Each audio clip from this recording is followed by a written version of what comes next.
Hey 49er fans, for today's Monday edition of the 49ers Report. Who is to blame for the 49ers' loss to the Saints yesterday? One person or one group, one answer is what we're looking for here. Who is to blame? I want to see 400 plus of you guys give me who is to blame, because I think the blame could be mixed around, but I want to see what the Niner fans are thinking in terms of the most to blame for the 49ers' loss. Let me know down below in the comment section.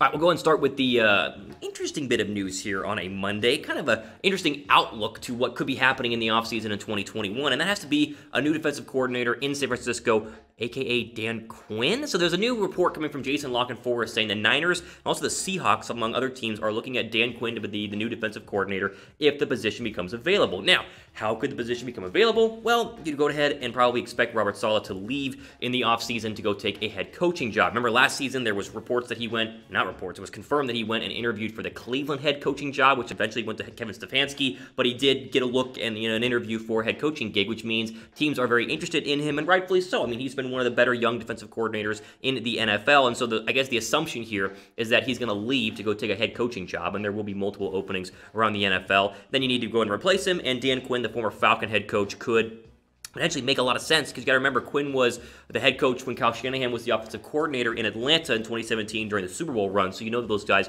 can work well together. Of course, Quinn, not playing too well, or not coaching too well as the Falcons head coach this year, but it wasn't necessarily due to the fact that his defenses in past history were bad. I mean, you can go through the list of the past couple of years in terms of how good his defenses had ranked at times as a defensive coordinator. Great with the Florida Gators, and then, of course, really good with the Seattle Seahawks. They were really good in Atlanta too early, and then, of course, this year and last year, the defense kind of tracked off. I think more due to player personnel than actual overall performance on Dan Quinn's part. The problem that Dan Quinn has had is, again, unable to get to the postseason each of the last two seasons, and the Falcons are going to get there here in 2020. Many of you guys know that I, of course, am here in Atlanta, and I've done some work covering the Falcons as well. And so I've been around Dan Quinn, I've interviewed Dan Quinn. Great guy overall, and I think that being a defensive coordinator is kind of the key to his success going forward, not really as a head coach, because he essentially, the last couple of years, has failed doing that ever since they lost the Super Bowl. But I think as a defensive coordinator can make a lot of sense. So this is early, obviously. I mean, this is way out in the future, but the fact that La Canfora dropped this today, I thought we'd lead the video with the news that the 49ers are at least getting ready in the case that, I guess the sense that, Saleh could leave, which good for him, but Saleh could leave, and they could go ahead and use a new defensive coordinator. Would you guys want Quinn if Saleh were to leave? I'm curious if you guys would be interested in hiring Dan Quinn. To me, I think it'd be a home run move, because he was great in Seattle as defensive coordinator. Other teams are looking at him. I think as a DC, he's the perfect fit, and I think Shanahan will eventually make the final call on that, if there is a final call on that, but maybe they work well together, who knows? Let me know what you guys think down below in the comments section, and make sure you guys are subscribed, because again, we're going to talk about this coming up later on this video about the Niners' playoff chances, but even if the playoff chances are dwindling, there's still always 49er news, and we do great offseason coverage here as well. So rumors like this, whenever they pop up, we break them down and talk about if they're real, if they're legit, they can actually happen. So hit the big red subscribe button down below. All right, let's go ahead and jump into our Week 10 overreactions. A lot of guys are tweeting, reading stuff, blog posts. Everyone's overreacting to the Niners' loss. And so let's start with the first one. Nick Mullens can be the future. I think this is the first overreaction that I keep seeing. A lot of people are defending Nick Mullens' play yesterday. And I'm not going to sit here and say Nick Mullens was bad yesterday. I thought he gamed. I thought he was kind of a baller. I mean, I think he gamed well in terms of taking hits. I mean, the shot in the mouth he took on that pass interference, or the roughing the passer, was an unreal first off throw, and then an even more unreal ability to take the hit, get up, and keep playing. So it's not in terms of you hate the heart, because the heart is there, and I think he's got some skills, but the future is a whole different story, and I think the body of work now is large enough, because again, he's played in multiple games, not just this year, but in 2018 as well, has a losing record, I think 3-5 in 2018, 1-4 this year, and I think that you overall know what you're going to get in Nick Mullens, and I don't think he's the future of the San Francisco 49ers, probably the future of, at least the next, couple of games, and maybe the future in terms of finishing out the season, just based on what Jimmy Garoppolo is doing with his injury. But the future in San Francisco 2021, very shocked that would have happened. I think Kyle Shanahan will either go ahead and make a trade for a quarterback, sign a quarterback, draft a quarterback, or keep Jimmy Garoppolo. It'll be one of those four things, and obviously we'll have to wait and see what happens with that. But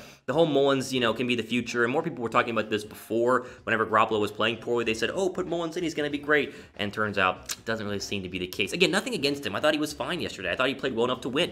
And he did the two picks. One really wasn't his issue. The first one, of course, but the second one, not really. So, I mean, I respect him, and I think he's going to be fine going forward. But the future, not really where I'd want to put all my eggs into the Nick Mullins basket. Curious what you guys think about this. What should the 49ers do at quarterback? We're going to make a little pinned comment down below. This is where I really want to see his thoughts on this. At quarterback for next year. D for draft. Type T down below for trade. Type K down below for keep. So keep would essentially be keep Jimmy Garoppolo. T would be trade for a quarterback. And then D would be draft a quarterback. T could also mean, sign a quarterback in the offseason as well. But let me know what you guys think about that down below right now in the comment section. Okay, moving on to our next little overreaction here on a Monday. This was the best 49er defensive performance. My answer is easily, and a lot of people were not ripping the Niners defense because, again, it's not like they didn't play well enough to win because they lost, but I thought this was one of the better defensive performances we've seen from the Niner defense in recent weeks. Now, again, we'll go back in time a little bit here and remember they did absolutely obliterate Cam Newton and the Patriots, but that's not necessarily a great offense overall. I think that they're highly overrated. People are excited they beat the Ravens last night, but it really wasn't that big of a deal. But in terms of recent games, this was the best 49er defensive game we've seen in a very long time. I mean, they blanketed Michael Thomas. Michael Thomas was a complete non-factor. And honestly, as you go through these statistics here, they only gave up $114 on the ground. I mean, the Saints were 2 for 12 on third down, and I thought the 49er pass rush was, for the first time in a couple of weeks, was starting to really get home and get close to getting home, and that's more than you can ask for based on what we've seen in recent weeks. They really were able to shut down Alvin Kamara, like we said, 83 total yards as their top receiver. Michael Thomas, again, did nothing, and this comes off the heels of me criticizing the defensive backs and saying Verrett had been struggling and Mosley had been struggling. They played very, very well today, and it's weird that you get weeks where they are getting obliterated, like the Packer week, and then they play very, very well against a similar opponent that's still pretty good, if we're being honest. I mean, I think the Packers or the Saints are still obviously a great football team, but they still were able to hold them to what was a very lackluster day, despite the fact that Drew Brees went out. And Kamara, too. I mean, he had the 3 total touchdowns, so he's a great player, and he still got his. But rushing, 15 yards on 8 carries, receiving, a couple of longer catches there in terms of, screenplays and stuff like that. But overall, they were able to really slow down the Saints offense, and I think that's a positive thing to at least take from in their loss yesterday. Okay, before we get to our next overreaction, I want to quickly remind you guys, if you guys bet on the 49ers to cover against the Saints with our friends at BetUS, chatsports.com/49bet, promo code Niners125, then you need to go ahead and email us at 49ers@chatsports.com. That way you can get paid and cover for the bet that you technically lost up to $50, as we talked about all last week. So if you don't know what we're talking about, if you guys bet on the Niners to cover last week and it lost, which of course it did, then we said we would cover you guys up to $50 if you used our friends at BetUS. So make sure you guys email us again, 49ers@chatsports.com. Obviously a bye week this next week, so we won't have this deal going again, but you can still use chatsports.com/49bet and promo code Niners125 to go ahead and sign up, put your deposit down, get the deposit bonus, and then, of course, bet on other NFL games at the same time. So remember, email us right now if you guys were one of the ones that did the bet, 49ers@chatsports.com. Okay, next one here is the 49er rookies are blossoming in 100%. I mean, this is my favorite part of literally yesterday, is that it was a day that, to me, fully justified who they got in the first round. And I feel like every single NFL team has to have that moment in the first year. And again, it can change because, players can be good in year 2, year 3. It's not just year 1. But I think you're always looking to see, did we hit on draft picks? Especially, did we hit on first-round draft picks? And a lot of NFL players and a lot of NFL teams don't know early on. I think yesterday was a great indicator that the Niners have hit on both of their 14th overall pick and their 25th overall pick in Javon Kinlaw and Brandon Ayuk. I mean, Kinlaw had his best game as a pro, and it's been building to this. We've kind of mentioned it, that struggled early and then got a lot more snaps and started figuring things out. He's been good the past couple of weeks, but the stat line really showed, and the eye test really showed yesterday. Got his first career sack. I think Kinlaw is going to be an absolute beast in San Francisco. And again, today, I think yesterday was kind of a justification of, hey, they did the right thing. They got the right player at number 14. The same goes for Brandon Ayuk. Ayuk's last 4 weeks, we'll show you in a second, but I mean, yesterday, they threw the ball 14 times, 7 targets, 75 yards, and a touchdown. I mean, these are very, very good numbers for a rookie wide receiver who, again, started slow and then started to go ahead and build from that. And if you put it in perspective for the last 4 weeks, 75 yards last week, or on Sunday, 91 against the Seahawks, $115 against the Pats. I mean, he has really started to emerge as the number 1 wide receiver on this football team with Deebo Samuel being out. So I think that as we continue to progress towards the end of the year, if you want to look for some positives here, and again, we're upset on a Monday. I mean, we're not exactly thrilled the 49ers are 4-6, but still, the rookies have hit. And if you start hitting draft picks, then that will build very, very well and bode very, very well for the future here in 2021. I'm curious who you guys think has impressed you more. Is it Kinlaw or is it Ayuk? I know Ayuk gets more of the headlines because he's a sexier position in terms of wide receiver, but I think Kinlaw's been pretty impressive as well. So let me know what you guys think, excuse me, down below in the comments section.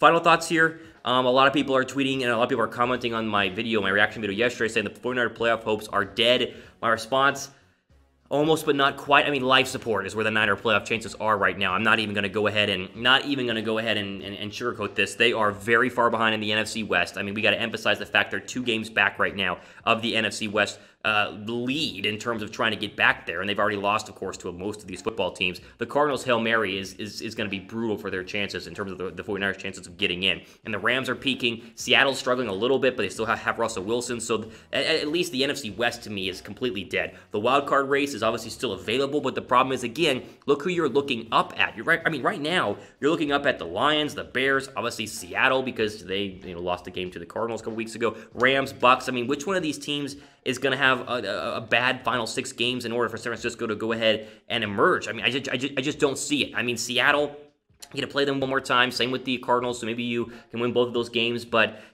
we're on life support right now for the wild card race. I'm not even going to sugarcoat that. They're not eliminated, and I mean, mathematically, they're still there. You win some games, and who knows?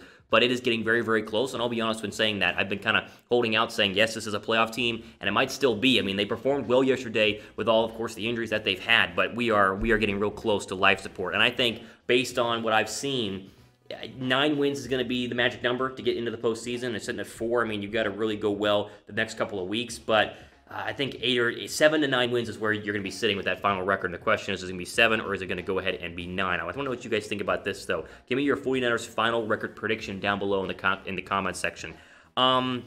If you want to go game by game really quickly, I mean, I'll do it for you, right? I mean, I think that maybe not game by game, but they got to win 5 of their next 6. I mean, if you want to get to 9 wins, 5 of their next 6, and look at the schedule. Rams might be the best team in the NFC West right now. They're very, very good, and they looked good again yesterday. Obviously, the Buffalo Bills have been really good, and they should have beaten the Cardinals. Just, the Hail Mary, what are you going to do? Washington, that's an easy win. Dallas, that's an easy win. Then you got to play the Cardinals and the Seahawks. I mean, 5 of the next 6. You can only drop 1.